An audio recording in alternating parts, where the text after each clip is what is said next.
بہت سارے علماء یہ لکھتے ہیں کہ اس مہینے کا جو نام رمضان ہے وہ جو عربی کا لفظ رمضان سے آتا ہے، جس کا معنی ہوتا ہے ختم کر دینا یا مٹا دینا. مطلب یہ ایک ایسا مہینہ ہے جو گناہوں کو ختم کر سکتا ہے، ہمارے گناہوں کو ہم سے مٹا دے سکتا ہے. جس طرح سے آگ جلا کر چیزوں کو ختم کر دیتی ہے، یہ مہینہ بھی ختم کر دیتا ہے، جلا دیتا ہے ہمارے گناہوں کو. تو گویا اس مہینے کا نام خود ایک بڑا اہم میسج اور پیغام ہمیں دیتا ہے. تو بہرحال یہ مہینہ ہم سے قریب ہے، لوگ اس کی تیاریاں کر رہے ہیں. لیکن ایک بڑی افسوس کی بات ہے، امت مسلمہ کی ایک بڑی اکثریت ایسی ہے، میں نہیں کہہ رہا ہوں کہ سارے لوگ، لیکن ایک بڑی اکثریت ایسی ہے جو اس مہینے کے فضائل کے تعلق سے بالکل ناواقف ہے. اور جس کا نتیجہ یہ ہوتا ہے کہ جب یہ مہینہ آ بھی جاتا ہے، رمضان کا مہینہ آ گیا، کچھ تو بھی اب تھوڑا سا روٹین ہٹ کر کرنا ہے، بس اتنا سمجھ میں آتا ہے. لیکن اس سے ہٹ کر اس کی ایکچوئل فضیلت کیا ہے، کیا فائدے اس مہینے سے ہم اٹھا سکتے ہیں، وہ ہم نہیں سیکھنا چاہتے یا وہ ہم نہیں جانتے ہیں. جس کے نتیجے میں ہوتا یہ کہ مہینہ سال در سال ہماری زندگیوں میں آتا ہے، مطلب ہر سال یہ ایک مہینہ آتا ہے اور آ کر بس یوں ہی چلا جاتا ہے، اور نہ اعمال میں کوئی تبدیلی نظر آتی ہے، نہ زندگیوں میں کوئی تبدیلی نظر آتی ہے. آپ اندازہ لگائیے، جو لوگ کارپوریٹ لیول پر یا بڑے بڑے کمپنیوں میں کام کرتے ہیں، میں ایک مثال دیتا ہوں، یا اسکولز میں کام کرتے ہیں، کالجز میں کام کرتے ہیں، ایسی جگہ کام کرتے ہیں جہاں ان کو اپڈیٹ کرنا پڑتا ہے اپنے آپ.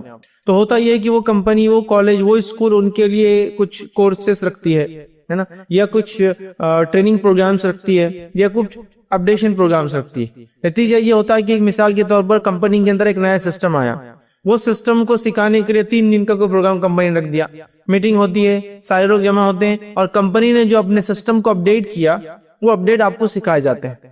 وہ 3 دن لوگ آتے ہیں، اس اپڈیٹ کو سیکھتے ہیں. اس کا نتیجہ ہوتا ہے کہ اب اس کے بعد اس سسٹم کو وہ ختم ہونے تک، اگلے سسٹم کے آنے تک چلانا سیکھ لیتے ہیں. مثال کے طور پر آج سمجھ لیجیے ایک نیا سسٹم اپڈیٹ ہوا، 3 دن کی ٹریننگ دی گئی. اس کے بعد یہ سسٹم 2 سال 3 سال 4 سال 5 سال جب تک وہ سسٹم، وہ آپریٹنگ سسٹم، وہ چیز اس کمپنی میں رہیں گی، تب تک کے لیے وہ آدمی اپڈیٹ ہو گیا. تو 3 دن کے پروگرام نے یہ تبدیلی لائی اس امپلائی کے اندر، اس کام کرنے والے کے اندر، کہ وہ پرماننٹلی اپڈیٹ ہو گیا اس سسٹم کے بارے میں، اس کے ختم ہونے تک، مطلب اگلے نئے سسٹم آنے تک. تو 3 دن کی ٹریننگ یہ کمال دکھاتی ہے. آئیے ایک اور مثال لے لیجیے، آگے بڑھتے ہیں اس چیز کو لے کر کہ ٹریننگ کیا ہوتی ہے، تبدیلی کیسی آتی ہے جب انسان کو ٹریننگ دی جاتی ہے، کسی چیز کے لیے مشق کرائی جاتی ہے.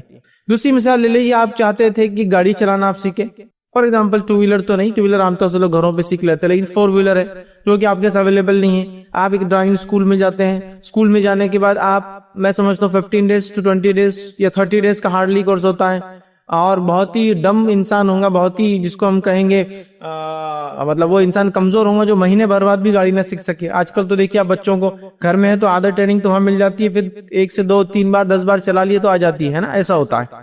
2 ویلر کے معاملے میں تو اس کی بھی ضرورت نہیں ہوتی، محلوں میں ہی سیکھ لیتے ہیں ہمارے بچے.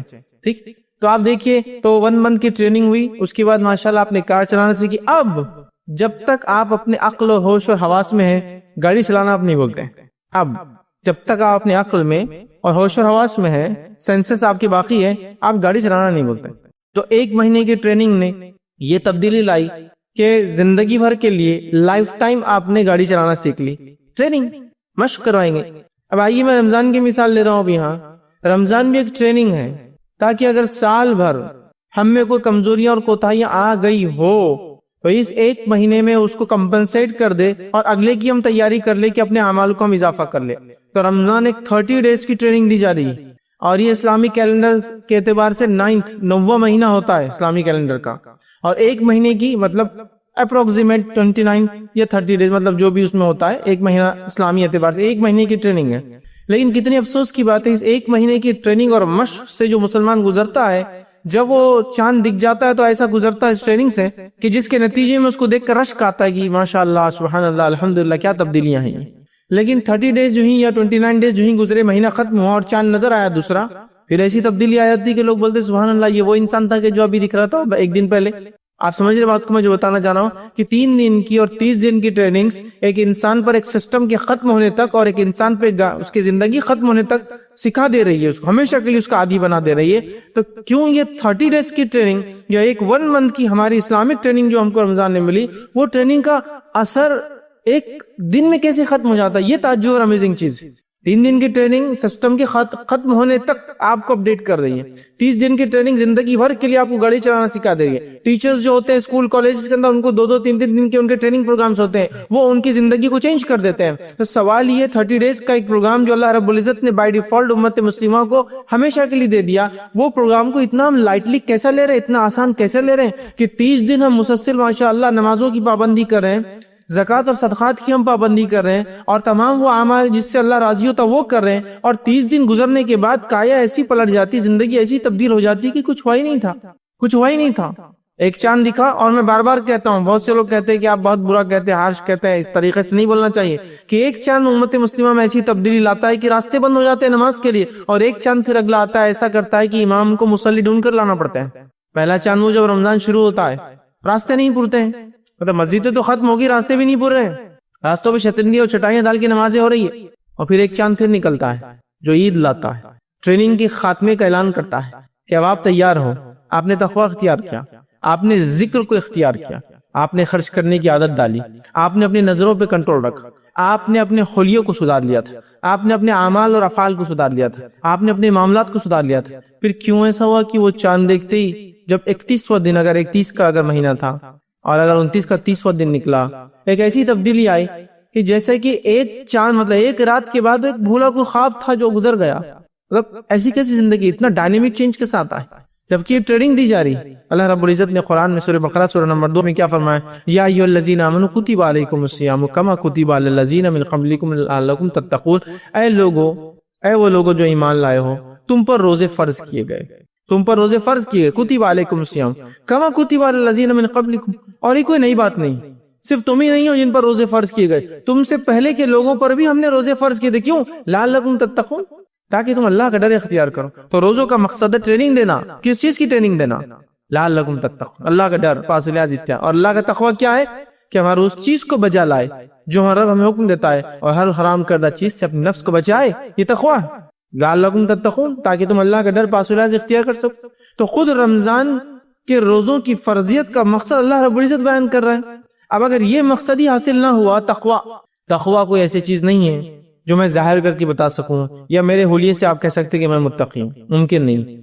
تقوی کے اثرات ہوتے ہیں ظاہری, یہ بات طے ہے, لیکن ظاہری اثرات سے تقویٰ ہے یہ پتہ نہیں لگایا جا سکتا. اسی وجہ سے نبی اکرم صلی اللہ علیہ وسلم کی موجودگی میں منافقین بھی تھے. آپ کو بذریعہ وہی بتایا گیا یہ منافق ہے, سمجھے آپ, اس لیے کہ وہ بھی سارے صحابہ کے جیسا وہ سب کرتے تھے جو صحابہ کرتے تھے, لیکن ان کی کچھ علامتیں, کچھ نشانیاں بتائی گئی, جو کرتے تو ہے لیکن سستی سے کرتے ہیں, کرتے تو ہے دل نہیں ہوتا اس میں, نماز پڑھے سستی سے پڑھ رہے, نماز پڑھے دل نہیں ہے اس کے اندر. علامتیں بتائی گئی, جان دینے کو پیچھے ہٹتے ہیں, خرچ کرنے کو پیچھے ہٹتے ہیں, مسلمانوں کو کچھ برا ہو تو خوش ہوتے ہیں, علامتیں بتائی. لیکن ان کے ظاہر سے نہیں پہچانا جا سکتا تھا کہ یہ مسلمان نہیں ہے, سمجھ رہا. تو تقوی کا ایک ظاہری اثر یہ ہے کہ آؤٹر بھی چینجز آتے ہیں, لیکن آؤٹر چینجز سے ہم انر یہ نہیں کہہ سکتے کہ چینج ہو گیا. تقوی دل کی کیفیت ہے. تو رمضان کا مقصد ہے دل کی دنیا بدل دینا, لعلکم تتقون, دل کی دنیا چینج. اس لیے کہ نبی اکرم صلی اللہ علیہ وسلم نے ایک روایت میں کہا, التقوی ہا ہونا, التقوی ہا ہونا, التقوی ہا ہونا. تقوی یہاں ہے, دل میں ہوتا ہے. لیکن میں یہ ہرگز نہیں کہہ رہا ہوں کہ آپ سب کام دل کا شروع کر دیتا, بہت سارے لوگ کرتے, پردہ دل کا, ذکر دل کا, ہر چیز دل کی چل رہی ہے ان کے, نہیں. لیکن تقوی یقیناً یہاں ہے, دل میں, وہ دل کی دنیا بدل جاتی. تو رمضان ہمارے دل کی دنیا کو کیا کرے, تبدیل کر دے. لیکن کتنی افسوس کی بات ہے, رمضان آ رہا ہے, رمضان قریب ہے, صحابہ کی تیاریاں چل رہی ہے, رمضان آ رہا ہے. کچھ صحابہ کو اتنا شوق تھا کہ شعبان میں بھی روزے رکھنا شروع کر دیتے تھے. نبی اکرم صلی اللہ علیہ وسلم روکتے تھے آخری وقت میں کہ مت رکھا کرو, کہ ایسا نہ ہو رمضان کے روزوں میں کمزور پڑ جاؤ. کچھ صحابہ کو رمضان کی تیاری شعبان سے شروع کر دیتے, تو نبی اکرم صلی اللہ علیہ وسلم نصف شعبان کے بعد روزے رکھنے سے منع کرتے تھے کہ مت رکھا کرو, ورنہ کیا ہو جائے گا, کمزوری آ جائیں گی. وہ ٹریننگ لے رہے ہیں کہ رمضان آ رہے ہیں, ہمیں روزے رکھنا ہے, تیار ہو رہے ہیں. عمر بن خطاب روکتے تھے رضی اللہ عنہ, اس لیے کہ تم کمزور نہ پڑ جاؤ, رمضان نہ چھوٹ جائے کوئی تم سے. اتنی جس کو کہیں گے ہمارے اسلاف میں جوش اور جذبہ تھا رمضان آنے سے پہلے. آج رمضان ہم پر بھی آتا ہے, ہر سال آتا ہے, لیکن ہم میں کیا جوش و جذبہ آتا ہے, کیا جوش و جذبہ آتا ہے رمضان آنے سے, بتائیے. رمضان آ گیا تو جو خیالات میرے اور آپ کے ذہن میں چل رہے ہیں نا, اللہ معاف کرے ہم کو, وہ کیا ہے معلوم, گھر کا رنگ بہت پرانا ہو گیا, رمضان آ رہے ہے نا. تکیے اور اس کے غلاف کتنے میلے اور پرانے ہو گئے, چینج کرنا ہے, رمضان آ گئے. رمضان آ گئے, چنے کی دال پسا کے رکھنا ہے, اس لیے کہ ابھی اس سے بہت ساری چیزیں جو بننے والی بیسن کے ذریعے, وہ سب تیاری کرنا ہے. رمضان آ گئے تو اب مغزیات، اب چونکہ رمضان کے بعد اینڈ ریزلٹ کی تیاری ابھی کرنا ہے نا، مطلب عید کی تیاری، تو سیویاں کہاں سے لی جائیں گی، پلاننگ چل رہی ہے، ڈسکشنز ہو رہے ہیں، اس کے لیے کانفرنسز رکھی جا رہی ہے، گھر میں عورتیں جمع ہو رہی ہے، فون پر باتیں کر رہی ہے کہ کیا کرنا ہے، کہاں سے خریدنا ہے، یہ سب ہے۔ رمضان میں پھل اور فروٹ ہم کہاں سے لائیں گے، ہے نا۔ رمضان میں کھانے کی جو ٹائمنگ چینج ہوں گی تو ہماری غذائیات، کیلوریز جو لوگ کانشیس ہوتے ہیں کہ 2000 انٹیک ہونا چاہیے تو کیسے لی جائے، پوری پلاننگ ہو رہی ہے کہ مغرب کے بعد اتنا، عشاء کے بعد اتنا، رات میں سونے سے پہلے اتنا، رات میں پھر نیند میں اٹھ کے ایک بار اتنا، اور پھر سحر میں اتنا لیں گے، تب وہ جو دن بھر میں لیتے ہیں انٹیک اور رات میں بھی کمپلیٹ کرنا ہے، یہ ساری پلاننگ چل رہی ہے۔ پھر عید کے کپڑوں کے لیے extra job, extra work, over time لوگ کر رہے ہیں، کیونکہ عید کے لیے کپڑے ضروری ہے، چونکہ وہ تو واجب ہے نا کپڑے پہننا عید کے دن، اچھے اور نئے بالکل۔ باقی ساری چیزیں تو نہیں ہیں، نماز ہو ٹھیک ہے، رمضان کیسے گزرے، تقوی آیا نہیں آیا، لیکن کپڑے تو کم از کم، دل کی دنیا چینج مت ہو، باہری دنیا تو چینج ہونا چاہیے رمضان کی عید کے دن۔ یہ ہم لوگوں کی بالکل باٹم لائن بات کر رہا ہوں، تیاری ہوتی ہے۔ ہو سکتا ہے ویسٹرن کلچر میں بیسن ویسن کا تصور نہیں ہے تو وہ کچھ اور کرتے ہوں گے، وہ اپنے طور سے ڈیفائن کر لے کیا ہے، لیکن یہ ساری ہے ہماری تیاریاں رمضان کی۔ اور اسلاف صحابہ تابعین رمضان آ رہے ہیں، ایکسٹرا روزے رکھ رہے ہیں، پہلے سے تیاری۔ رمضان آنے والے ہیں، زکوٰۃ اور صدقات کی تیاری۔ رمضان آنے والے ہیں تو اللہ کے ذکر میں اضافہ کیسا کیا، تیاری۔ رمضان آنے والے تو راتوں کی نماز کا اہتمام کیسا ہوگا، اس کی تیاری ہے۔ یہ ساری ان کی تیاریاں ہیں۔ تلاوت قرآن کا اضافہ کیسے ہو، آلریڈی وہ لوگ کچھ صحابہ کا حال یہ ہے کہ جلدی قرآن ختم کر دے رہے ہیں، نبی اکرم صلی اللہ علیہ وسلم کہہ رہے ہیں نہیں، کم از کم 3 دن میں کرو، فل اسٹاپ لگا رہے ہیں ان کو، مطلب اتنا جوش، یعنی کم از کم 3 دن، اگر 3 دن سے کم میں کسی نے ختم کیا تو اس نے قرآن کا حق نہیں ادا کیا۔ پھر صحابہ مطلب وہ اس سے کم میں کر رہے تھے تو اس کو بڑھایا گیا، لمٹ کو ایکسٹینڈ کیا گیا، نہیں اتنے کم میں نہیں کرنا چاہیے، اندازہ لگائی کیا جوش تھا۔ مطلب یہ جوش تھا کہ قرآن ہی، کچھ کی حالت ہے کہ قرآن کے علاوہ بات نہیں کرتے ہیں، مطلب یہ اسلاف کی حالت۔ تو قرآن کی تلاوت ہو رہی ہے، ذکر و اذکار کا اہتمام ہو رہا ہے، خرچ کرنے کا اہتمام ہو رہا ہے، اپنے کام کو کم کیسے کیا جائے اس کی پلاننگ چل رہی ہے کہ اب کم کرنا، اس لیے کیا آ رہا ہے، رمضان آ رہا ہے، ہو سکتا اگلا رمضان سمپلی نہ ملے، بالکل ایک دم سیدھی بات ہے، ہو سکتا نہ ملے، تو وہ پوری تیاریاں کر رہے ہیں۔ اور ہمارا حال کیا ہے، اللہ ہم پہ رحم کرے، آ رہے ہیں رمضان اور جا رہے ہیں، 30 دن ہم گزار لے رہے ہیں جیسے تیسے، اور 30 دن ہی خاتمے میں شکر بھی ادا ہو رہا ہے، بس نئے کپڑے بن گئے بچوں کو، اللہ تیرا شکر، وزید کا ہمارا شکریہ۔ مطلب ایک اگر میں گھر میں باپ ہوں، کمانے والا ہوں، تو میرے لیے سب سے بڑی چیز جو رمضان میں ہو گئی اور وہ سکسیسفل منتھ تھا، بس اللہ تو نے بچوں کو کپڑے دلا دیا، یہ ہوگا، عید اچھی سے ہوگی، شرخرما اچھے سے بن گیا، سیوئیاں اچھا بن گئی، میٹھا اچھا ہو گیا، سب میں نام ہو گیا، گھر کو کلر وغیرہ ہو گیا، ماشاءاللہ، بس یہ میرا رمضان ہو گیا۔ اگر رمضان پھر تبدیلی لائیں گا، دل کی دنیا میں نہیں، باہری دنیا کو تبدیل کریں گا، گھر کو تبدیل کریں گا، گھر کے غلافوں کو تبدیل کریں گا، پردے تبدیل ہوں گے، پھر وہ تبدیل آئیں گے۔ ایکچولی ہوا کیا معلوم آپ کو، جس مقصد کے تحت یہ مہینہ دیا گیا تھا وہ ہم نے چھوڑ دیا، ہم اس کو بھول گئے۔ اور اس مہینے کی کیا فضیلت ہے، اللہ رب العزت نے اس مہینے کے اندر جو ہے ہم لوگوں کو روزے کا حکم دیا، جو کہ ایک فرض عبادت ہے، اور صحابہ اس کے لیے اتنے جوش میں ہوتے تھے اور ایسی تیاری کرتے تھے کہ شعبان سے شروع ہو جاتے تھے۔ ٹریننگ ہونا چاہیے نا، چونکہ رمضان آ رہا ہے، پہلے سے عادت ہو انسانی جسم کو، سمجھ رہے ہیں بات، شعبان میں روزے رکھ رہے ہیں۔ نبی اکرم صلی اللہ علیہ وسلم بھی شعبان میں کثرت سے روزے رکھتے تھے، اور حدیث میں آتا ہے آپ نے سب سے زیادہ روزے رمضان کے بعد اسی مہینے میں رکھے، بہت رکھتے تھے۔ کبھی تو ایسا ہوتا تھا کہ آپ ڈر لگتا تھا کہ شعبان رمضان ملا دیں گے ایک ساتھ، لیکن آپ پھر آخری دن گیپ دیتے تھے تاکہ صحابہ کو کلیئر ہو جائے یہ شعبان تھا اور اب رمضان ہے۔ لیکن آپ نے جو ہم ان لوگوں کو منع کیا جو لوگ کمزور ہوتے ہیں یا کمزوری آ سکتی ہے اور شعبان کے روزے رکھ لے تو پھر رمضان کی نہ رکھ پائے، سمجھ رہے؟ تو یہ جذبہ ہے صحابہ کا، یہ اعمال وہ کر رہے ہیں، یہ اضافہ ہے ان کے اعمال میں، یہ زندگی کی تبدیلیاں ہیں۔ تو اللہ رب العزت نے اس مہینے کو اپنی فرض عبادت روزوں کے لیے چنا، جو کہ اسلام کے ارکان، 5 ارکان میں سے ایک رکن ہے، اور اس کا چھوڑنے والا، اس کو نہ رکھنے والے کے لیے بہت خطرناک سزائیں سنائی گئی ہے نا۔ نبی اکرم صلی اللہ علیہ وسلم فرماتے ہیں، میں رات سویا ہوا تھا، 2 لوگ میرے پاس آئے، مجھے اٹھا کر ایک پہاڑ پہ لے گئے، اس کی چڑھائی بہت مشکل تھی، میں نے کہا میں نہیں چڑھ سکتا، وہ مجھے بغل سے اٹھا کر اوپر لے گئے۔ اوپر لے جانے کے بعد میں نے شدید چیخ و پکار سنی لوگوں کی، اور میں نے دیکھا کچھ لوگ الٹے لٹکے ہوئے، پیر اوپر ہے اور جو سر نیچے، ان کے جبڑے جو ہے چیرے جا رہے ہیں۔ میں نے کہا یہ کون ہے، ان کے ساتھ یہ کیوں ہو رہا ہے؟ تو ان لوگوں نے کہا یہ آپ کی امت کے وہ لوگ ہیں جو افطار جلدی کر لیتے تھے، مطلب روزہ رکھتے تھے لیکن افطار جلدی وقت پہ نہیں ہوتا، وقت سے پہلے۔ تو روزہ چھوڑنے والوں کا کیا حال ہوگا، اس سے اندازہ لگائیں، ان کے جبڑے چیرے جا رہے تھے اور خون نکل رہا تھا۔ تو روزہ ایک فرض عبادت ہے، اللہ رب العزت نے رمضان کا مہینہ اپنی ایک فرض عبادت کے لیے چنا، یہ اس کی سب سے بڑی فضیلت ہے، سب سے بڑی فضیلت۔ لیکن ہم دیکھتے ہیں ہمیں روزوں کے لیے بھی کوئی تیاری نظر نہیں آ رہی۔ صحابہ کو تو یہ معمول تھا، اسلاف کا تو یہ حال تھا کہ اپنے چھوٹے چھوٹے بچوں کو روزہ رکھاتے تھے، اس نیت سے کہ وہ ٹرینڈ ہو جائے، اس لیے کہ ایک انسان بالغ ہو جائے تو نماز اور روزہ اس پہ فرض ہو جاتا ہے، لیکن کیا آپ امید کرتے ہیں ایک بچہ اگر بالغ ہو تو وہ اپنے بالغ ہونے کے اسی سال پورے 30 روزے رکھ پائیں گا یا وہ بچی؟ جب تک کہ اس کو پری پلان ٹریننگ نہ ہو کہ مثال کے طور پر اگر بچہ جو ہے 10ویں سال سے بالغ ہوتا ہے اور وہاں سے اس پہ روزے فرض ہوتے ہیں تو پھر اس کو کیا ٹریننگ دی گئی کہ 7ویں سال اس نے 2 4 5 روزے رکھے، 8ویں سال اس نے 8 9 10 روزے رکھے اور اس کے بعد 9ویں سال 15 ایک رکھے، تو پھر اس کو جب وہ 10ویں سال بالغ ہوا تو وہ پورے روزے رکھ سکتا ہے، ورنہ ممکن نہیں ہے کیا اچانک ایک سال آئے اور وہ کہے اب تم بالغ ہو گئے اور کل سے پورے روزے فرض ہیں، امپاسبل ہو جائیں گے، ہارڈلی پاسبل ہے۔ سمجھ رہے ہیں بات کو؟ پھر ہمارے پاس ہوتا ہے بچہ بالغ ہونے کے بعد ٹریننگ شروع کرتا 2 4 سال اور 14 15 سال کا ہونے تک پھر شروع کرتا پورے روزے رکھنا، اور اس میں عادت ہوئی اور اگر نہ ہوئی تو پھر تو گیا وہی بڑا غرق ہوا۔ عادت ہوئی تھی اور نہیں ہو سکی تو بس پھر والدین کو بس افسوس ہوگا، اس کو بھی افسوس ہوگا اور اپنی زندگی چلتے رہیں گی اس کی روٹین۔ یاد رکھیے وہ ٹریننگ دلاتے تھے اپنے بچوں کو، ہم ٹریننگ لے رہے ہیں اپنے آپ کو، بچوں کو دلا رہے ہیں اس کی، وہ شوق ان میں جگا رہے ہیں کہ ہمارے بچے رمضان آئے تو روزے کے لیے خود ہم سے کہے کہ ہمیں بھی روزہ رکھنا ہے۔ ہمارے بچوں کو پکڑ کے ہم بڑے بڑے روزے رکھو تو بولتا نہیں میرے سے نہیں ہوتا، کیونکہ ماحول نظر نہیں آتا اس کو، وہ اہمیت نظر نہیں آ رہی ہے۔ جیسے عید کے کپڑوں کے لیے ڈسکشن چل رہے ہیں، بات چیت ہو رہی ہے، روزوں کے لیے کبھی کوئی چیز وہ سن نہیں رہا اس کی اہمیت کے بارے میں، کیسے رکھنا ہے، نہیں رکھ پائے تو اس کے لیے کیا کرنا چاہیے، نظر نہیں آ رہا اس کو۔ اور بچے اسی چیز کو اہمیت دیتے، یاد رکھیے، جو اپنے گھر کے ماحول میں یا اپنے سماج میں لوگوں کو اہمیت دیتے ہوئے دیکھتے ہیں۔ سمجھا آپ بات کو؟ اسی لیے ہر علاقے کے بچوں کے پاس الگ الگ چیزوں کی الگ الگ اہمیت ہوتی ہے، سمجھا؟ یہ ہے یاد رکھیے، کیونکہ ماحول میں اور سماج میں اس چیز کو ہوتے ہوئے دیکھتے ہیں تو اس چیز کو اہمیت دیتے ہیں۔ تو یہ فرض عبادت روزوں کا مہینہ ہے، ہم لوگ اس میں ضرور روزے رکھیں، اور اس کا مقصد، روزے کا مقصد، رمضان کا مقصد لعلکم تتقون، تو روزے کا مقصد ہے کہ ہم اللہ کا ڈر اختیار کریں، پاس و لیاز اختیار کریں۔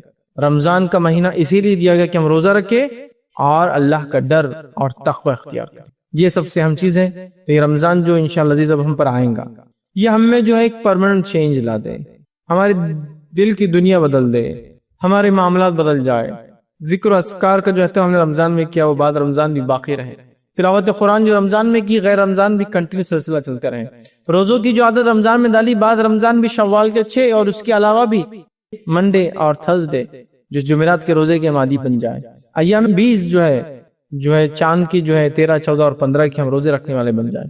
اس کے علاوہ وہ تمام روزے جو نبی اکرم صلی اللہ علیہ وسلم نے رکھے یا رکھنے کا حکم دیا اور تمام ہم کریں، اور اس سے بھی ہٹ کر ہم نفلی روزے رکھے، اس لیے کہ ایک صحابی کو دیکھا گیا کہ وہ جو ہمیشہ روزہ رکھتے تھے، میکسیمم ٹائم روزہ رکھتے تھے۔ کسی نے آگے کہا اللہ کے رسول کچھ لوگ روز ہی روزہ رکھ رہے ہیں، تو نبی اکرم صلی اللہ علیہ وسلم نے فرمایا سب سے بہترین روزہ داؤد علیہ السلام کا روزہ ہے، وہ ایک دن روزہ رکھتے اور ایک دن افطار کرتے، الٹرنیٹ ڈے روزہ رکھتے تھے داؤد علیہ السلام، ایک دن رکھتے ایک دن نہیں رکھتے۔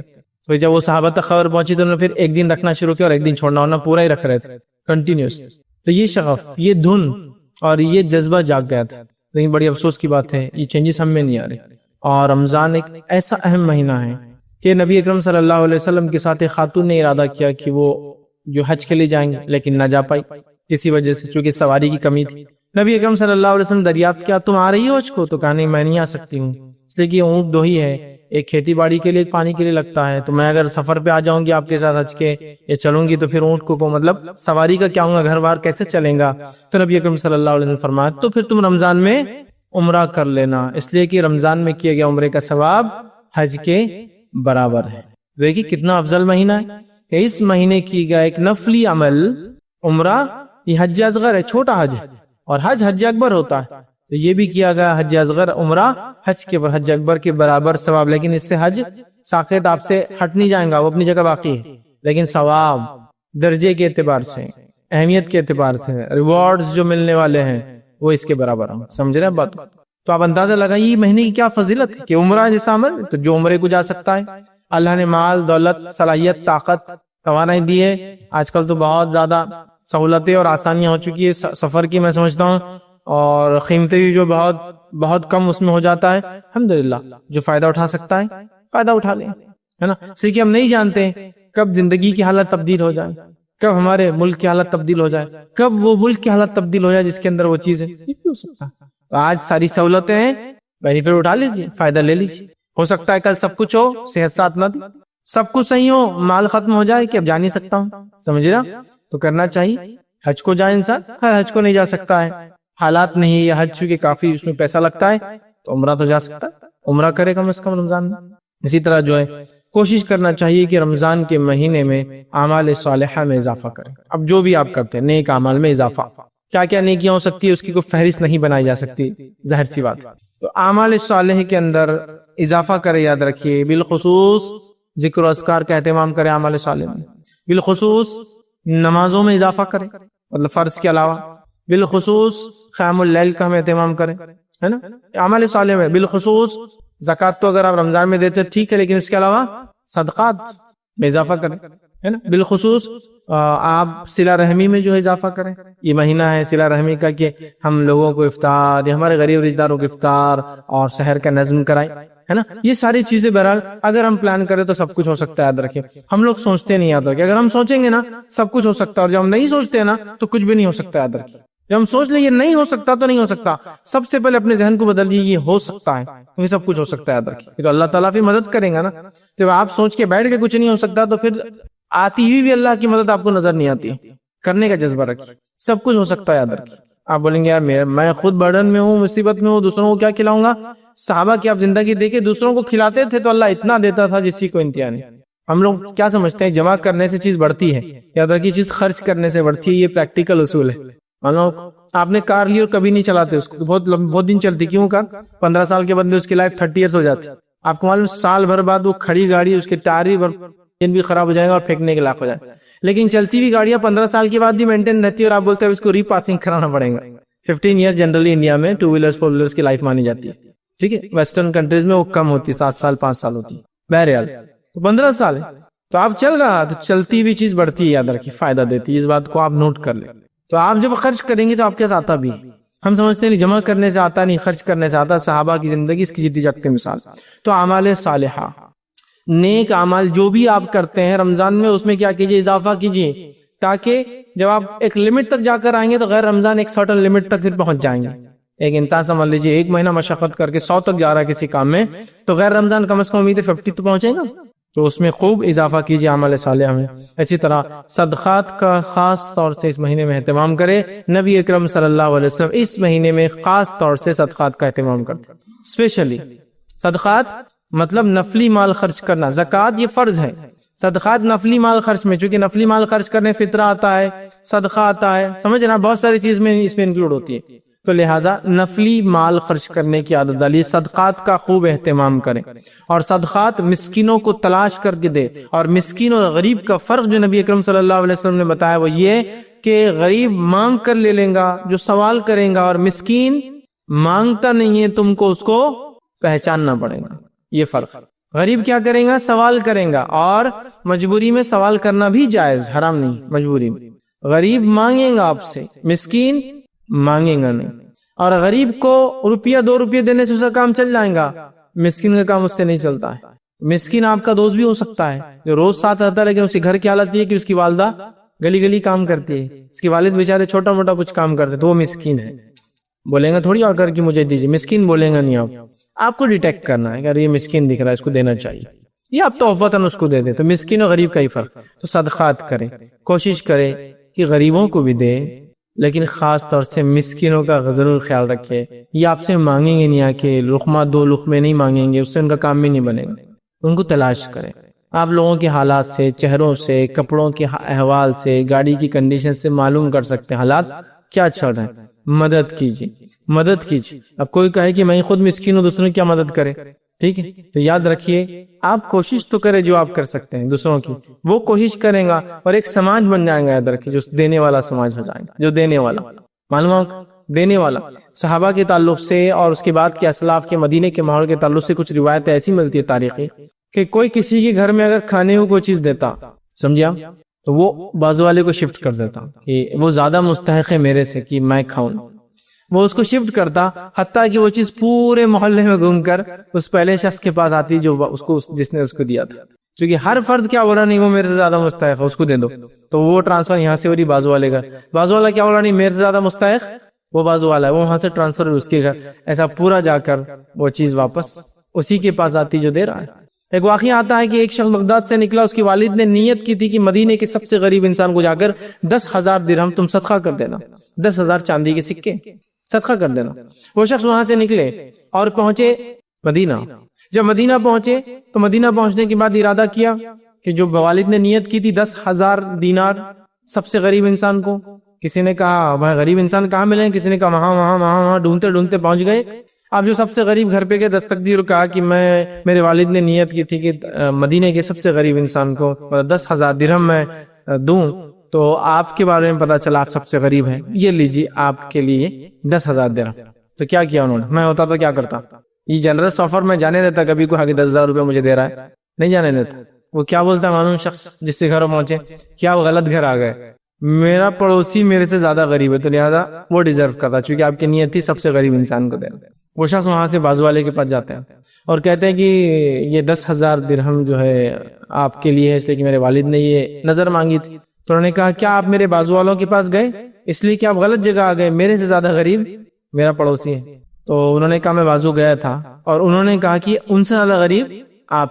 یہ شخص نے کہا اگر انہوں نے ایسا کہا تو ایک کام کیجئے، پھر ہم دونوں اس کا مطلب برابر ہے، کیونکہ وہ بول رہے میں ہوں اور میں بول رہا ہوں وہ ہے، تو دونوں برابر ہے. آپ تقسیم کیجئے، 5,000 درہم دونوں میں تقسیم کر دیے گا، اس لیے کہ دونوں سب سے غریب تھے. اب وہ سمجھ دیکھیے آپ، صدقات اتنا کر رہے ہیں کہ لینے کے لیے کوئی تیار نہیں. ہر آدمی دینے کی جذبہ رکھتا ہے، جیسا آج ہم میں ہر آدمی لینے کا جذبہ رکھتا ہے نا، اس زمانے میں ہر آدمی دینے کا جذبہ رکھتا تھا. دینے کے جذبے کی وجہ سے اللہ نے برکتیں بھی اتنی دی تھی ان کی زندگیوں میں، یاد رکھیے. اور دینے کے جذبے کی بنیاد پر اللہ نے برکتیں بھی رکھی تھی زندگیوں میں. آج دینے کا جذبہ نہیں ہے تو زندگیوں کی برکتیں بھی ہماری چھینتی ہوئی ختم ہوتی ہوئی نظر آتی ہے. یاد رکھیے. آپ دیکھیے پہلے زمانے میں روپیے پیسے کی بڑی قلت اور کمی تھی، لیکن آپ زندگیوں کے اعتبار سے دیکھیں اور جو کام انہوں نے کیا بہت آگے تھا. ایک انسان ہے، ایک آدمی کماتا ہے ان دا سینس کیش، باقی سارے مشقت کرتے جو کیش نہیں ملتا ہے. کھیتی کا نہ جائے خود کھا لیا، کیش نہیں ملتا. ایک آدھ آدمی تھا جس کو کیش ملتا تھا، وہ ملازمت کر رہا ہے، فلاں اس میں ہے، گورنمنٹ آفس میں ہے، نواب کے دربار میں ہے، ایسا تھا. ایک آدھ کو کیش آتا تھا، لیکن پورا خاندان اور پوری فیملی چل رہی ہے اس میں. آج حالت یہ کہ سب کو کیش آ رہا ہے ہر طرف سے، لیکن حالت یہ کہ سب کو آنے کے بعد بھی پڑتا کسی کو بھی نہیں، کیونکہ دینے کا مزاج نہیں ہے. تو فرق صدقات کا اہتمام نبی اکرم صلی اللہ علیہ وسلم صحابہ دیا کرتے تھے. توبہ اور استغفار کی کثرت بہت ضروری ہے اس مہینے میں، اس لیے کہ توبہ اور استغفار نبی اکرم صلی اللہ علیہ وسلم اس مہینے میں کثرت سے کرتے تھے. اس لیے کہ مہینہ ذکر و اذکار کا ہے، ذکر و اذکار میں توبہ استغفار بھی شامل ہے، چونکہ بھی ذکر ایک قسم کا جو اپنی معافی کے لیے انسان جو گناہ وہ کرتا ہے یا کالے جو جرم اس نے کی ہے یا جو معصیت اس نے کر کے جو اپنے دل کو کالا کیا ہے وہ اس سے دھوتا ہے. توبہ اور استغفار کی کثرت کر جس مہینے میں جتنا کثرت سے ہو سکتا ہے اتنا کثرت سے کیجیے، دن اور رات، اور بالخصوص روزے کی حالت میں، اس لیے کہ روزے کی حالت میں جب روزدار دعا مانگتا ہے اور بالخصوص افطار کے وقت، روزہ ختم کرنے کے وقت، تو اللہ اس دعا کو رد نہیں کرتا. تو توبہ اور استغفار اپنے لیے، اور استغفار کے تعلق سے اہل سنت والجماعت کا صحابہ کا یہ عقیدہ تھا کہ استغفار میت کے لیے بھی زندہ کا قبول ہوتا ہے، اور یہ بات نبی اکرم صلی اللہ علیہ وسلم کی حدیث سے ثابت ہے. تو خود کے لیے کیجیے، جو گزر چکے ان کے لیے کیجیے کہ اللہ ان کے گناہوں کو معاف کر، ان کو بخش دے، ان کی مغفرت کر، یہ ہے ان کے لیے استغفار. اپنے لیے کیجیے استغفر اللہ. استغفر اللہ کوئی خاص وہ نہیں، اتنا پڑھنا کافی آپ کا استغفر اللہ. نبی اکرم صلی اللہ علیہ وسلم ہر نماز کے بعد جو ہے ایک بار اللہ اکبر اور 3 بار استغفر اللہ، بس اتنا ہی کہتے ہیں. استغفر اللہ اتنا کیجیے. 70 سے 100 مرتبہ آپ صلی اللہ علیہ وسلم کہتے ہیں، کرتے تھے. حدیث میں آتا ہے، روایت میں آتا ہے، ایک میں 70 اور ایک میں توبہ استغفار کے لفظ 100 مرتبہ آتے ہیں. تو کچھ علماء لکھتے ہیں جو کہ 100 مرتبہ یاد نہ تو ہر نماز کے بعد 5 بار پڑھ لے، 100 ہو جاتے ہیں شام تک. لیکن نماز کے بعد 20 بار استغفار پڑھنا سنت سے ثابت نہیں ہے. 100 کی کوانٹٹی کو کمپلیٹ کرنے کے لیے بتا رہا ہوں. یاد نہیں ہے تو چلو فجر کے بعد 20 بار پڑھ لیا تو زیادہ ہی پڑھی آپ. 100 بار آپ تو 70 سے 100 بار کرتے تھے تاکہ امت کو بتائے. نبی اکرم صلی اللہ علیہ وسلم کی کوئی گناہ نہیں تھے، پھر بھی آپ کرتے تھے، ہمیں سکھانے کے لیے کہ دیکھو میں نبی ہونے کے باوجود کرتا ہوں تو تم کیوں نہیں کر سکتے. ٹھیک ہے، تو توبہ استغفار میں جو ہم اضافہ کریں. اسی طرح جو تلاوت قرآن، چونکہ یہ مہینے کا تعلق بڑا گہرا قرآن سے ہے. شہر رمضان الذی انزل فیہ القرآن، اللہ قرآن نے فرماتا سورہ بقرہ سورہ نمبر 2 آیت نمبر 185، رمضان و مہینہ اس میں قرآن نازل ہوا. انزل فیہ القرآن ھدی للناس، یہ انسانیت کے لیے ہدایت ہے. تو قرآن کا مہینہ، تو شہر رمضان شہر القرآن، رمضان کا مہینہ قرآن کا مہینہ ہے. ایسا بالکل دونوں چپکے ہوئے ایک دوسرے سے الگ نہیں ہو سکتے. رمضان کا مہینہ درحقیقت قرآن کا مہینہ ہے. قرآن کی تلاوت میں کثرت. نبی اکرم صلی اللہ علیہ وسلم اس مہینے کے اندر 2 بار قرآن جو ہے پڑھا کرتے تھے. مطلب ایک بار پڑھتے جبرائیل علیہ السلام کو سناتے اور ایک بار جبرائیل علیہ السلام آپ کو سناتے ایک دوسرے کو. اور آخری وقت آپ نے 2 بار پڑھ کر سنا جبرائیل علیہ السلام کو آخری قرآن، مطلب اس کے بعد اس سال آپ کا انتقال ہو گیا. کثرت سے قرآن رمضان کے مہینے میں. اور نبی اکرم صلی اللہ علیہ وسلم پورا قرآن جتنا آپ پہ اترا ہوتا اتنا پورا ختم کرتے رمضان میں. گویا رمضان ایک طرح سے پورے قرآن کا وہ ہوتا ریویژن ہوتا جو سال بھر اترا تھا. چونکہ آپ کی وفات سے پہلے تو قرآن اترتا رہا نا, تو ہر سال جتنا تھا قرآن اتنا پورا پڑھا جاتا رمضان میں. ہم لوگ بھی کوشش کریں, اور اسی لیے قرآن کو 30 پاروں میں بانٹا گیا. یہ 30 پارے آپ کے زمانے میں نہیں تھے, یاد رکھیے, جو ہم لوگ مارکنگ کرتے ہیں وہ ہم نے بعد میں بنائے تاکہ 30 ڈیز میں قرآن ختم ہو. منزلیں بنائی گئی تاکہ 7 ڈیز 7 منزلیں نا 7 دن میں ختم ہونا, سمجھ رہے آپ, 30 دن میں ختم ہونا. تو قرآن کو ختم کرنے کی ہم کوشش کریں, اور خود پڑھے. نماز کی شکل میں بالکل ہو سکتا ہے, لیکن خود بھی پڑھنے کی کوشش کرے کہ لے کر مصحف جو ہے اس کو ریڈ کرے, اس کو پڑھے. اس لیے کہ قرآن کا اس مہینے سے گہرا تعلق ہے, اور اللہ رب العزت نے اسی مہینے کو شرف دیا اپنے 12 مہینوں میں سے کہ اس مہینے میں اس قرآن کو جو ہے وہ نازل کرے. اسی طرح اس مہینے کی بڑی فضیلت وہ ہے لیلۃ القدر.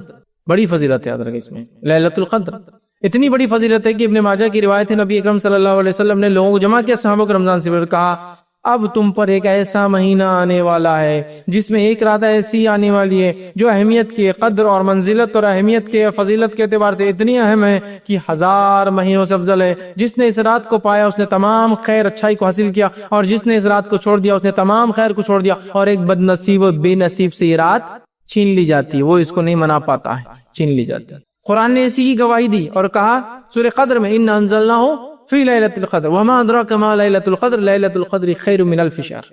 یہ کہا کہ ہم نے اس قرآن کو لیلۃ القدر میں نازل, انا انزلناہ فی لیلۃ القدر, لیلۃ القدر میں اس قرآن کو نازل کیا. وما ادراک ما لیلۃ القدر, اے مسلمانوں کیا چیز ہے جو تمہیں سمجھا لیلۃ القدر کیا ہے. لیلۃ القدر خیر من الف شہر, لیلۃ القدر 1000 مہینوں سے افضل ہے. نبی اکرم صلی اللہ علیہ وسلم نے 1000 مہینوں سے افضل ہے. جو اس رات کو حاصل کر لیا تمام خیر پا لیا, اور جس سے چوک گئی سب چوک گیا. اور ایک بد نصیب یا بے نصیب سے یہ رات چھین لی جاتی. تو اب ہم بد نصیب ہے, بے نصیب ہے یا نصیب والے ہیں, طے کر لیجیے. رمضان آ رہا ہے, اور یہ رات یاد رکھیے آخری عشرے کی طاق 5 odd nights میں سے ایک ہے, طاق راتوں میں سے ایک ہے. تو یہ 21 رمضان بھی ہو سکتا ہے, مطلب 21 کی رات 23 بھی ہو سکتی ہے, 25 بھی ہو سکتی ہے, 27 بھی ہو سکتی ہے, اور 29 بھی ہو سکتی ہے. یقیناً 27 کے تعلق سے کچھ حدیثیں آتی ہیں کہ 27 ہے, 21 کے تعلق سے آتی ہے 21 ہے, 23 کے تعلق سے بھی آتی ہیں. تو پتہ یہ چلا 5 میں سے کوئی ایک ہے, ورنہ ہے کچھ روایت جس میں 27 کا لفظ ہے. تو علماء کہتے ہیں ایسی جو روایت ہے جس میں مخصوص ہے کہ 27 کو ایک صحابی کو آپ صلی اللہ علیہ وسلم کہا, مخصوص ہے ایک رات نبی اکرم صلی اللہ علیہ وسلم نماز پڑھ رہے تھے, بارش ہوئی ہلکی ہلکی رات, مسجد نبوی جو ہے کھجور کے پتے تھے, پانی ٹپک رہا تھا, اور جہاں تھے نبی اکرم صلی اللہ علیہ وسلم نے سجدہ کیا وہاں مٹی میں پانی گرا ہوا تھا. وہ رات تھی 21 کی. علماء کہتے ہیں یہ جو خاص علامتیں بتائی گئی کہ 27, 21, 23, اس کا معنی یہ ہے کہ یہ رات ہر سال ایک وقت نہیں آتی. اگر ایک سال 27 کو آتی تو اگلے سال 29 ہو سکتا, 29 تو کسی سال 21, کسی سال 23, کسی سال, سمجھ رہا, آتی بھی اگر ہے علامت ایک رات میں تو روٹیٹنگ ہے, وہ نیکسٹ ایئر وہ رات پہ نہیں ہوں گی, سمجھ رہا. تو لہٰذا ہم کو اس کو تلاش, کیسے بولتے ہیں, شب قدر کی تلاش ڈھونڈنا ہے.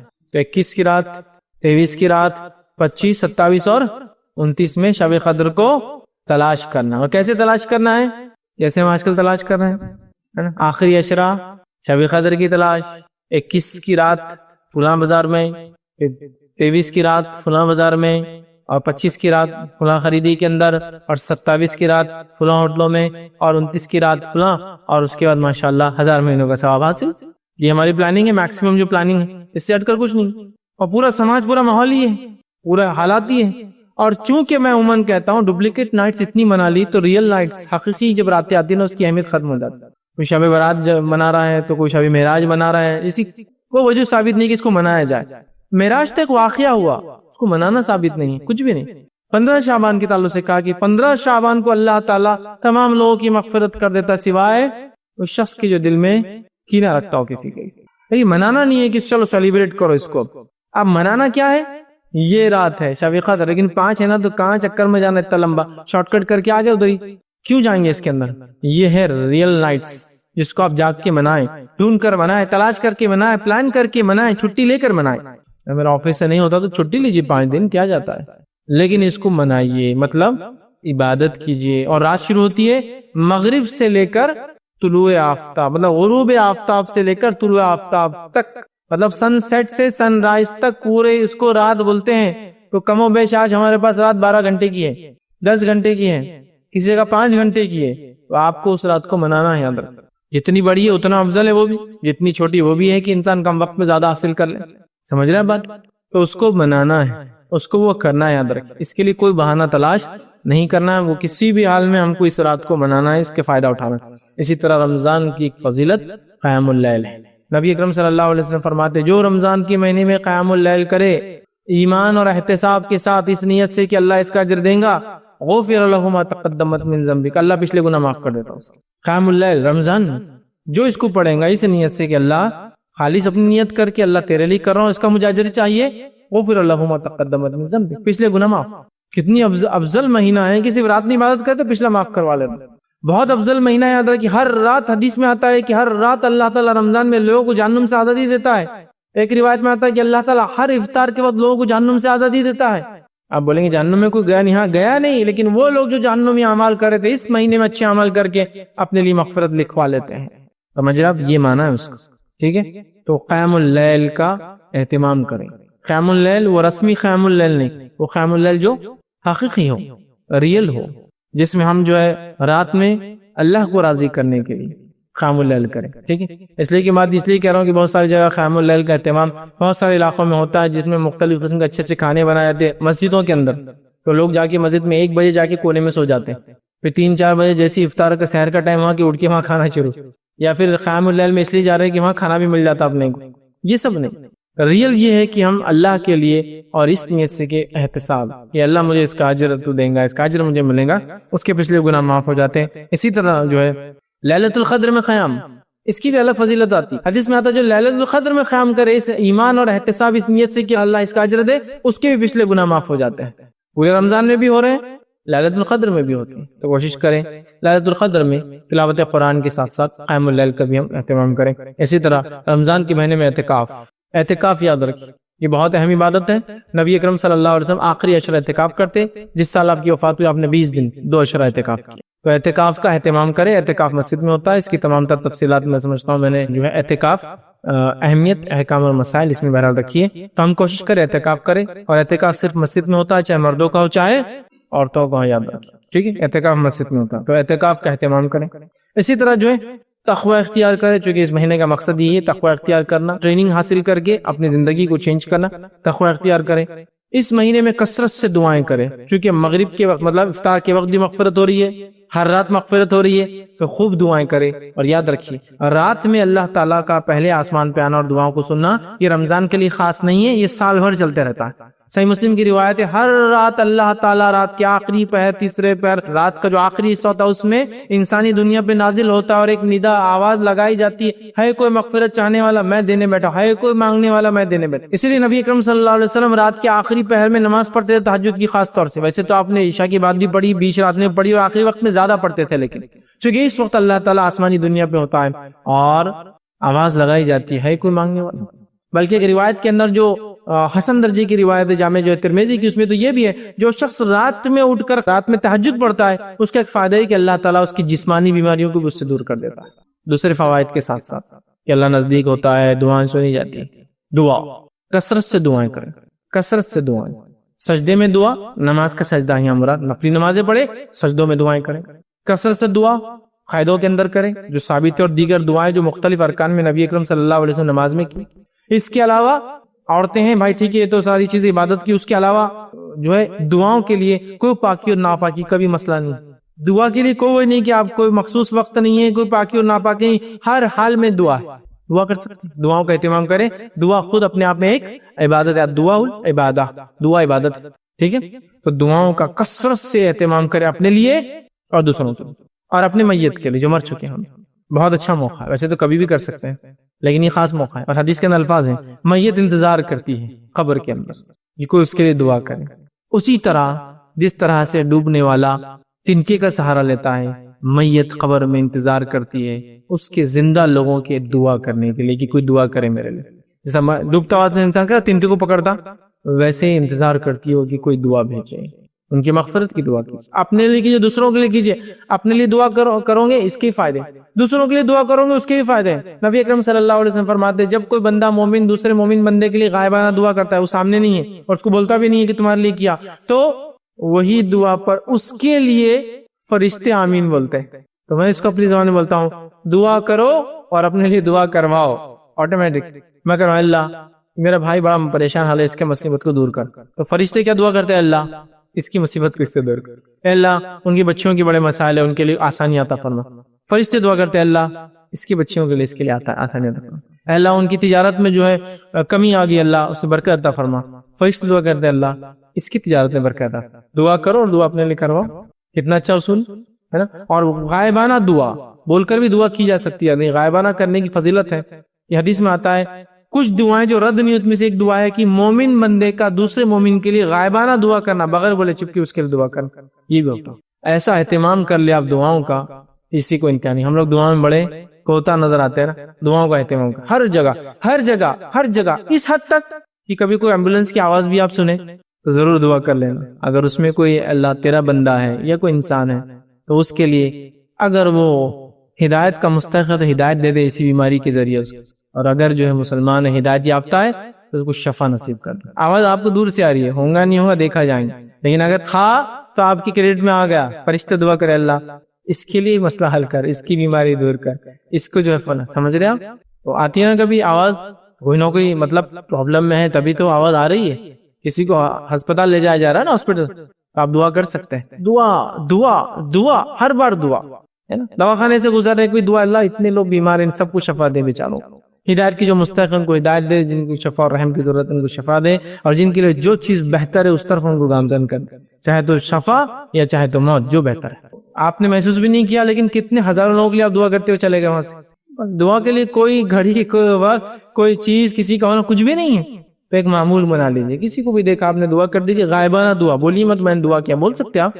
کبھی یہ بھی محبت میں اضافے کی وجہ بنتی ہے لیکن غائبانہ زیادہ افضل ہے زیادہ افضل. ٹھیک ہے.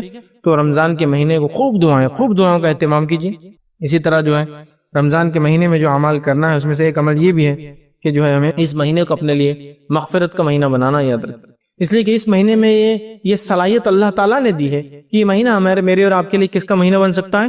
مغفرت سمجھتے ہیں آپ ہمارے گناہوں کی معافی کا مہینہ بن سکتا ہے. اس کے لیے دلیل وہ روایت ہے جس میں نبی اکرم صلی اللہ علیہ وسلم ممبر منگوایا. ممبر پہ آپ قدم بر قدم 3 ممبر کی سیڑھیاں چڑھے اور ہر سیڑھی پہ کہا آمین آمین اور آمین. صحابہ نے کہا اللہ کے رسول صلی اللہ علیہ وسلم آپ نے کیسا آج عجیب عمل کیا جو اس سے پہلے ہم نے آپ کو کرتے ہوئے نہیں دیکھا. یہ کیا تھا؟ تو آپ نے فرمایا جبریل علیہ السلام میرے پاس آئے تھے. انہوں نے مجھ سے کہا کہ میں یہ کروں. جب میں نے پہلی سیڑھی پر قدم رکھا تو مجھ سے انہوں نے کہا اے محمد صلی اللہ علیہ وسلم لعنت و ہلاکت و بربادی اس شخص کے لیے جس کو اپنی زندگی میں رمضان کا مہینہ ملے اور اس میں اللہ کو راضی کر کے اپنی مغفرت نہ کرا سکے. کہو آمین. تو میں نے کہا آمین. جب دوسری سیڑھی پہ قدم رکھا تو انہوں نے مجھ سے کہا کہ لعنت ہلاکت بربادی اس شخص کے لیے جس کو والدین میں سے دونوں یا دونوں میں سے کوئی ایک بڑھاپے کی حالت میں مل جائے اور ان کی خدمت کر کے اپنی مغفرت نہ کرا سکے. کہو آمین. میں نے کہا آمین. اور لعنت ہلاکت بربادی اس شخص کے لیے جس کے سامنے میرا نام لیا جائے اور وہ مجھ پر درود نہ بھیجے صلی اللہ علیہ وسلم. تو مجھ سے کہا گیا کہو آمین. تو میں نے کہا آمین. تو اندازہ لگائیے روح الامین جبرائیل علیہ الصلوۃ والسلام ظاہر سی بات ہے وحی لے کر آتے تھے. یہ اپنے دل سے کوئی بات نہیں کہتے تھے. وہ آ کر جب کہہ رہے تو یہ اللہ کی طرف کی بات ہے. اور نبی اکرم صلی اللہ علیہ وسلم جو کہ رحمت للعالمین ہے وہ اس بددعا پہ جو روح الامین یا جبرائیل علیہ السلام کر رہے ہیں اس بددعا پہ آمین کے الفاظ آتے ہیں. اور نبی اپنی امت کو کبھی بھی عمومی اعتبار سے بددعا نہیں دیتے ہیں. صرف اینڈ سٹیج ہوتا ہے جب وہ بددعا دیتے ہیں ایک دم لاسٹ. تو نبی اکرم صلی اللہ علیہ وسلم بددعا پہ آمین کرے. اس کا مطلب یہ ہوا یہ مہینہ بہت زیادہ امپورٹنس اہمیت کا حامل ہے. اس کو چھوڑنے والا ضائع کرنے والا برباد کرنے والا نبی کی بددعا کا مستحق ہے جو کہ رحمت للعالمین ہے. سارے عالم کے لیے رحمت ہے. مطلب جو کچھ وجود میں ہے سب کے لیے نبی اکرم صلی اللہ علیہ وسلم رحمت ہے. آپ بددعا دے رہے ہیں. مغفرت کا مہینہ ہے. اس میں اپنی مغفرت ہم کو کروانی ہے یاد رکھیے. اسی طرح جو ہے یہ مہینہ جہنم سے آزادی کا مہینہ ہے. یہ مہینہ رمضان کا جہنم سے آزادی کا مہینہ ہے. اس لیے کہ حدیث میں الفاظ ہے جیسے ہی رمضان آتا ہے جنت کے سارے دروازے کھول دیے جاتے اور ایک بھی بند نہیں ہوتا اور جہنم کے سارے دروازے بند کر دیے جاتے ایک بھی کھلا نہیں ہوتا. اور یہ سلسلہ رمضان تک چلا رہتا ہے پورا کر.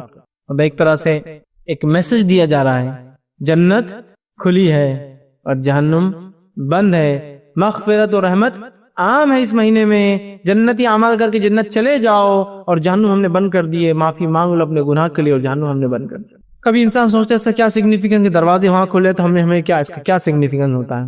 آپ سوچئے تھوڑا سا. اگر کوئی یہاں ایسا آپ سے آگے کہے اور اللہ رحم کرے پچھلے 3 سال سے پانی کا کیا حال ہے. اورنگ آباد سے قریب ہمارے ایک ڈیم ہے پیٹھن میں ہے نا. اگر کوئی آپ سے کہے یہ بس اب یہ مہینہ جون کا چالو ہوا اور کوئی ابھی 2 دن میں خبر لا کے بولے کہ پیٹھن کے ڈیم کے پورے دروازے کھلے، آپ کے ذہن میں کیا آتا؟ مطلب پانی فل، ذہن کہاں جاتا؟ پانی فل، سال اچھا جانے والا، بزنس اچھا، سب لوگ سوچ رہے اپنے اپنے، کمپنی والے اپنا سوچ رہے، گھر والی عورتیں اپنا سوچ رہے، سب اپنا اپنا سوچ رہے کہ اب پانی کا مسئلہ نہیں، یہ مسئلہ نہیں، وہ مسئلہ نہیں، سب سوچ رہے۔ دروازے کہاں کھلے؟ اثر کہاں ہو رہا دلوں پر؟ یہاں ہوتا دروازے کھلے تو پانی ہوتا آیا، خوشی ہوتی ہے نا۔ ایک خالی دنیا میں پانی جیسی نعمت کے دروازے کھلے تو جنت کھلی ہے، تو یہ احساس ہونا چاہیے، مطلب آفر چالو ہے، یہ ایک کنیکشن ہونا چاہیے، ارے جنت کھلی ہے مطلب بہت کچھ کرنے کے لیے، اور جہنم بند ہے۔ بتایا جا رہا ہے کہ یہ مہینہ مغفرت کا ہے اور اللہ کی رحمت اس کی غضب پہ یاد رکھے حاوی ہے، اس سے زیادہ ہے، اسی لیے جنت کے دروازے 8 ہیں اور جہنم کے دروازے 7 ہیں، کم ہے۔ سمجھ رہے آپ بات کو؟ تو لہٰذا جنت کھلی ہے، جہنم بند ہے، فائدہ اٹھانے کا موقع ہے۔ اور جنت کے ایک دروازے کا تو خاص اللہ رب العزت نے روزے داروں کے لیے اہتمام کیا جانے کا، وہ جنت کے دروازے کا نام ریان ہے، اس میں سے صرف روزے دار داخل ہوں، اسپیشل ویلکم ہوں گا روزے داروں کے لیے یاد رکھیں۔ تو یہ جہنم سے آزادی کا مہینہ ہے۔ اسی طرح حدیث میں آتا ہے ہر روز رمضان کی رات اللہ تعالیٰ لوگوں کو جہنم سے آزاد کرتا ہے، ایک روایت میں آتا ہے ہر افطار کے وقت لوگوں کو جہنم سے آزاد کرتا ہے۔ تو بنا لیجیے اس مہینے کو اپنے لیے جہنم سے آزادی کا مہینہ۔ اور اسی طرح جو ہے اگر آپ زکوٰۃ رمضان میں نکالتے ہیں، رمضان زکوٰۃ ویسے جب آپ کے مال پہ 355 ڈیز 355 دن ہو جائے، مطلب لونار کیلنڈر کے حساب سے سال ہو جائے، تو آپ کو زکوٰۃ دینا ہے، ٹھیک۔ لیکن اگر کسی نے یہ ٹائم ٹیبل باندھ لیا کہ رمضان ٹو رمضان، رمضان ٹو رمضان، پھر یہ مہینہ آپ کے لیے زکوٰۃ کا بھی، آپ کو اپنے مال کی زکوٰۃ بھی دینی چاہیے، یاد رکھیے۔ اسی طرح آخری پوائنٹ اور آخری بات جو ہم دیکھیں گے وہ یہ ہے کہ یہ مہینے میں خاتمے پر آپ کو کیا دینا ہے؟ فطرہ۔ اور اسی سے وہ دن جس دن ہم عید مناتے، خوشی مناتے، جو عمل ہم نے رمضان میں کیے، اس کو عید الفطر کہا جاتا ہے۔ فطرہ، فطرہ، فطرہ یاد رکھیے، یہ 2.5 کلو کے برابر اناج، 2.5 سے 3.25 کلو یاد رکھیے۔ فقہا کا اس میں اختلاف ہے، 2.5 کلو، 2 کلو 600 گرام، 2 کلو 700 گرام، 2 کلو 750 گرام، 3 کلو تک آتا ہے۔ بہرحال جو بھی ہے، میں سمجھتا ہوں اضافہ کرنے میں اللہ پکڑ نہیں کرے گا، کمی میں پکڑ ہو سکتی ہے۔ ریلیٹیولی 2.5 کلو، 2.5 کلو سے ایکسس میں آپ جو ہے ہر فرد کی طرف سے غذائیات کھانے کی چیز جس سے انسان پیٹ بھرتا ہے، ایسی غذا جیسے پیٹ بھرتا ہے، جیسے کہ گیہوں، لیکن گیہوں کو مت چپک جائیے، ہاں بس فطرہ بولے کہ گیہوں یاد آتے، اور وہ بھی سڑے ہوئے، جو کہ ویسے آدھا آٹا بنا ہوا رہتا ہے اور آدھے گیہوں رہتے ہیں اس کے اندر، وہ کیڑے نکال دیتے ہیں، پسا ہوا آٹا نہیں، وہ آتے ہیں سوچ نہیں، فطرے کی گیہوں بازو رکھے الگ سے، اس میں بکری منہ ڈال رہی، اس میں کوئی بیٹھا ہوا اس کے اوپر، وہ فطرے کے، اور باقی اپنے خریدنے والے گیہوں اندر سے لا کے دیتا ہوں۔ نہیں، غذائیات گیہوں ہو سکتا ہے، چاول ہو سکتا ہے، کسی جگہ اگر مکہ چلتا ہے تو مکہ ہو سکتا ہے، کسی جگہ کھجوری غذائیات ہے، پیٹ بھرنے کی چیزیں تو کھجور ہو سکتا ہے۔ نبی اکرم صلی اللہ علیہ وسلم نے جو، پنیر، منقع، ٹھیک ہے، کھجور، جو اناج تھا ایک قسم کا، پنیر سمجھتے نا، پنیر غذائیت عربوں کے لیے پورا کھانا ہوتا ہے ان کے لیے، کھجور پورا کھانے کے طور پہ دودھ اور کھجور کھاتے ہیں، ہاں بس عموماً کھجور کا ویسا چلن نہیں کہ غذائیت نہیں، تو غذائیات جس چیز سے انسان پیٹ بھرتا ہے وہ چیز نکالیے، 2.5 کلو اور اس سے زائد ہر انسان کی طرف سے گھر میں۔ اور اس کے لیے آپ کو صاحب نصاب ہونا ضروری نہیں ہے، جو فطرہ دے سکتا ہے دے دے، جیسا جو قربانی دے سکتا ہے دے دے، کوئی صاحب نصاب ہونا ضروری نہیں، نہ قربانی کے لیے نہ فطرے کے لیے۔ ہاں بس لوگ جو صاحب نصاب جو ہے بولے جو زکوٰۃ دیتا وہی فطرہ دے، اس کی کوئی دلیل نہیں ملتی، کسی کو دلیل نہیں ملتی، کیونکہ صحابہ کثرت سے فطرہ نکالتے جبکہ اس میں سے اکثر زکوٰۃ دینے والے نہیں تھے، مطلب غریب تھے۔ صحابہ اکثر قربانیاں کرتے جبکہ اس میں سے اکثر زکوٰۃ نہیں تھے، اس لیے کہ صاحب نصاب نہیں تھے شروعاتی دور میں، بعد کے دور میں تو اللہ نے نوازا۔ سمجھا بات کو؟ تو لہٰذا دینا ہے، نکالنا ہے 2.5 کلو غذائیات، اور وہ جو آپ خود کھاتے ہو، اسپیشل نہیں نکالنا، جو ہلکا نکالتے نا اسپیشل رہتا ہو، نہیں۔ اچھا یہ غذائیت میں اب کچھ لوگوں نے نیا کر دیا فطرے کی ساڑیاں، فطرے کی ساڑی ہوتی ہی نہیں، فطرے کا کپڑا نہیں ہوتا ہے، فطرے کا صرف اناج ہوتا ہے، کھانے کی چیز میں دے سکتے ہیں آپ، کیش بھی نہیں سکتے آپ، فطرہ کیش بھی نہیں یاد رکھے۔ اور فطرے کی خاص حکمت جو علماء لکھتے ہیں وہ یہ ہے، عید کے دن لوگ کھائے اور پیے، بھوکے نہ رہے، مانگے نہ، مطلب سماج جب عید منا رہا ہے تو سارے لوگ کھائے اور پیے، کوئی بھوکا نہ رہے، یہ مقصد ہے اس فطرے کا۔ تو فطرہ کب دینا ہے؟ عید کا چاند دکھنے کے بعد، جمع کرنے کی نیت سے کچھ دن پہلے سے اس کو جمع کلیکشن کیا جا سکتا ہے، لیکن ڈسٹریبیوشن چاند دکھنے کے بعد ہوگا اور عید کی نماز سے پہلے ہوگا۔ چاند دکھنے کے بعد سے کلیکشن ہو سکتا ہے ایڈوانس، لیکن ڈسٹریبیوشن چاند دکھنے کے بعد سے عید کی نماز سے پہلے تک ہوں گا، اور جس نے عید کی نماز تک نہیں ادا کی اور نماز پڑھ لی اس کا فطرہ ضائع ہو گیا، اب صدقے میں چینج ہو گیا، اس کا ثواب نہیں بنے گا۔ اور فطرے کا اجر کیا ہے؟ آپ صلی اللہ علیہ وسلم فرماتے ہیں رمضان کے روزوں میں جو خطائیں، لرزشیں، غلطیاں، کوتاہیاں ہوئی ہیں، یہ فطرہ ان سب کو ختم کر دیتا ہے، مٹا دیتا ہے۔ سمجھے آپ؟ فطرے کا فطرہ، اپنے آپ کو بینیفٹ کا بینیفٹ، قوم کو، انسانیت کو فائدہ اور اپنے آپ کو فائدہ، فطرہ دینا ہے ہر انسان کو اپنی طرف سے، ہر فرد کو۔ غلام بھی ہو آپ کے پاس تو غلام والا سسٹم نہیں، لیکن بتا رہا ہوں زندہ اور غلام سب کے لیے، بچوں کے لیے بھی ایون وہ عمر نے اس کے بچوں کے لیے بھی، سمجھا؟ سب کے طرف سے 2.5 کلو جو ہے اناج آپ کو دینا ہے، وہ اناج دی جو آپ کھاتے ہیں۔ نبی اکرم صلی اللہ علیہ وسلم نے جو ہے بالکل روایت میں آتا ہے منقع پنیر، منقع سمجھتے نا؟ انگور جو سکے ہوئے ہوتے ہیں، ٹھیک، منقع پنیر اور جو، ٹھیک ہے، ایسی چیزیں دی ہے غذائیت، تو آپ بھی کوشش کریں دے، اس کو کیش میں نہ دے اور ابھی سے مت دے دو۔ بہت سے لوگ بولتے ہیں رمضان کا فطرہ پہلے روزے کو کیا کریں گے، اپن دے دیں گے تاکہ کیا کرے، پھر بولے افطار کریں گے، اس سے سحر کریں گے۔ ارے فطرہ وہ عید الفطر کے لیے، رمضان افطار کے لیے الگ دیجیے آپ، ہر چیز ایک میں ایڈجسٹ کرنا ہے آپ کو۔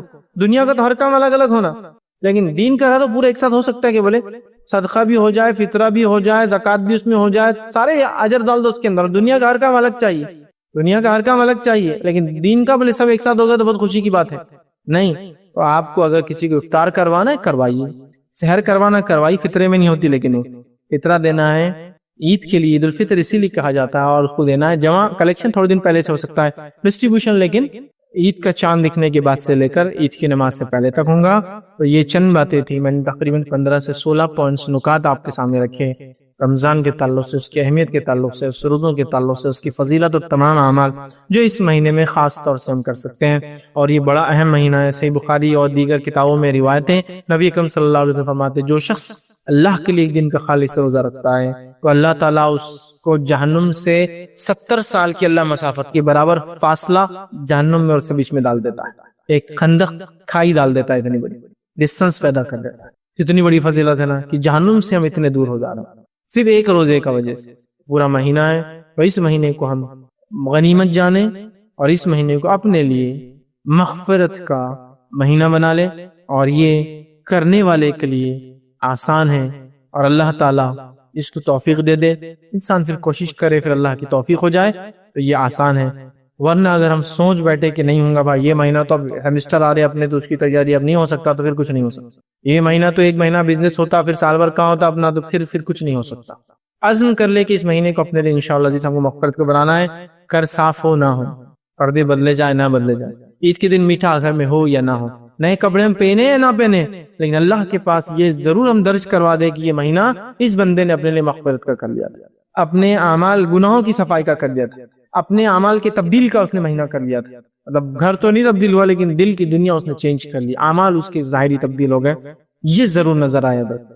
اگر ایسا ہوا تو ہم یقیناً کامیاب ہو گئے، اور اگر پھر وہی رسمی چلتا رہا جو کئی سالوں سے چل رہا ہے، اب آنکھ کھول کے انسان، مجھے 36 سال ہو گئے، وہی رسمی سب چیزیں دیکھی جا رہی ہے، وہی سب ہو رہا ہے، وہی دنیا چل رہی ہے، ہر رمضان آ رہا وہی تیاریاں، وہی کپڑے، وہی بازار، وہی سب میٹھے اور وہی سب چیزیں، یہ رسمی ہو گیا، کسٹمری، یہ ایک ہم نے ایک رسم بنا دی، اس میں کوئی جس کو کہیں گے روحانی جذبات نظر نہیں آ رہے۔ مسلمان علاقوں میں دیکھیے رمضان آ رہے ہیں تو سب سے پہلے کیا تیاریاں ہو رہی ہیں، راستوں پہ تندور لگ رہے ہیں، یہ پہلی تیاری جو آپ سگنیفیکنٹلی دیکھیں، ہاں رمضان آ گئی، کیا تندور لگ گیا ہو، ارے رمضان آ گئے، سمجھے آپ، یہی سب سے سگنیفیکنٹ علامت ہے۔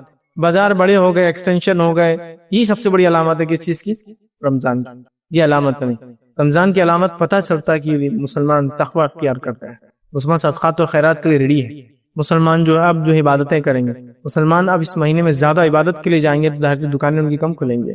میں یہ نہیں کہہ رہا ہوں تجارت حرام ہے، آپ شفٹ میں بھی چلا سکتے ہیں، لیکن بولنے کا مقصد یہ ہے سب کچھ اسی کے لیے اور آخرت کے لیے کیا، تو رمضان رسمی نہیں، ہمارے لیے ریئل چینجز لے کر آئے، ہم لوگ اپنے آپ کو حقیقی معنی میں تبدیل کریں، اور رمضان کے صرف رسمی فائدے نہیں، ریئل بینیفٹس، حقیقی فائدے اٹھائے، تو انشاءاللہ عزیز یہ مہینہ ہمارے لیے مغفرت کا ہوگا، اور آنے والے رمضان تک وہ چینج نظر آئیں گے، پھر ایک انسان اپڈیٹ ہوا یہ رمضان، اگلے رمضان اور اپڈیٹ، اگلے رمضان اور ایک نکھرتا ہوا مومن نظر آئے ہر رمضان، یہ معصیت، یہ گناہ تھے، یہ رمضان چھٹ گئے، اگلے رمضان اور ایک فریش انسان نظر آ رہا، یہ گناہ کم ہو گئے، عبادتوں میں یہ اضافہ اس نے کر لیا، نیکیوں میں اضافہ کر لیا، خرچ میں اس کا یہ ہو گیا، معاملات دیکھو تبدیل ہو گئے، زبان گالی دیتا تب نہیں دیتا، بعد رمضان دیکھو کتنی چینج نظر آئے۔ اور ہر رمضان ٹریننگ کے بعد، جیسا اسکول اور کالج میں اور کمپنی میں ٹریننگ کے بعد آپ کی زندگیاں تبدیل ہو رہی تھی، اب ہماری زندگیاں تبدیل ہوتی نظر آئے ہر رمضان کے بعد، تو ہم اس کے حقیقی فائدے اٹھائیں۔ میں اسی پر اپنی بات کو ختم کروں گا۔ اللہ رب العزت سے دعا کہ اللہ سبحانہ تعالیٰ ہم تمام کو رمضان کے مہینے کے حقیقی فائدے اٹھانے والا بنائے، ہم تمام کو رمضان کے مہینے کو اپنے لیے مغفرت کا مہینہ بنانے والا بنائے، ہم تمام کی ٹوٹی پھوٹی عبادتوں کو جس مہینے میں ہم کرتے ہیں اس کو قبول کریں، ہم تمام کو قرآن سے اس مہینے کے ذریعے اللہ تعالیٰ جوڑ دیں، ہم تمام کو لیلۃ القدر کا فائدہ اٹھانے کی توفیق عطا فرمائے، ہم تمام کو رمضان کے مہینوں میں قیام اللیل کر کے دعا کر کے اپنے لیے مغفرت کا سامان جمع کرنے والا بنا دے، اور ہم تمام کو حقیقی معنوں میں اس مہینے کے صحیح فائدے اٹھانے والا بنا دے۔ جب تک ہمیں زندہ رکھے، اسلام اور ایمان پر زندہ رکھے، خاتمہ ایمان پر ہو۔ وآخر دعوانا ان الحمد للہ رب العالمین۔